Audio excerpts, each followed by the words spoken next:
শুরু করছি ক্লাস 8-এর তৃতীয় অধ্যায় শিলা। প্রশ্নমান 5। আগ্নেয় শিলার বিশেষত্ব বা বৈশিষ্ট্য লেখো। 2 নম্বর, যে কোনো একটি আগ্নেয় শিলার পরিচয় দাও, গ্রানাইট বা ব্যাসল্ট। 3 নম্বর, পাললিক শিলার বিশেষত্ব লেখো। 4 নম্বর, রূপান্তরিত শিলার বিশেষত্ব লেখো। 5 নম্বর, শিলাচক্র বলতে কী বোঝো। 6 নম্বর, প্রকৃতিতে খনিজের প্রভাব লেখো। প্রশ্নমান 3, শিলা থেকে কিভাবে মাটির সৃষ্টি হয়। জীবাশ্ম কি? পাললিক শিলা কাকে বলে? প্রশ্নমান 2, নিঃসারী আগ্নেয় শিলা কাকে বলে? উদ্বেদী আগ্নেয় শিলা কাকে বলে? কার্স্ট ভূমিরূপ কাকে বলে?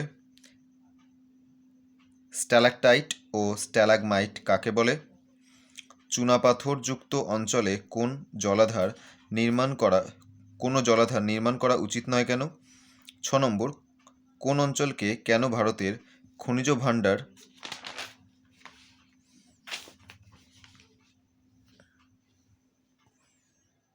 বলা হয়? প্রশ্নমান 1, শিলা কাকে বলে? খনিজ কাকে বলে? শিলার সছিদ্রতা ও প্রবেশ্যতা কাকে বলে? আগ্নেয় শিলা কাকে বলে? উপপাতালিক আগ্নেয় শিলা কাকে বলে? পাতালিক আগ্নেয় শিলা কাকে বলে? গ্রানাইট কী ধরনের শিলা? সংঘাত শিলা কাকে বলে? উদাহরণ দাও। অসংঘাত শিলা কাকে বলে? উদাহরণ দাও। 2টি পাললিক শিলার নাম লেখো। 2টি রূপান্তরিত শিলার নাম লেখো।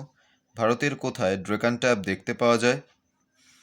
কোয়ার্টজ কোন কাজে ব্যবহৃত হয়? অভ্র কোন কাজে ব্যবহৃত হয়?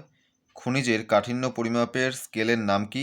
একটি সর্বনিম্ন ও সর্বোচ্চ কাঠিন্যের খনিজের নাম লেখো। চুনাপাথর কোন শিল্পে ব্যবহৃত হয়? বেলে পাথর দ্বারা নির্মিত কয়েকটি মন্দিরের নাম লেখো। ব্যাসল্টের রূপান্তরিত রূপ কি? চুনাপাথরের রূপান্তরিত রূপ কি? গ্রানাইটের রূপান্তরিত রূপ কি? গ্রানাইট শিলায় গঠিত কয়েকটি অঞ্চলের নাম লেখো।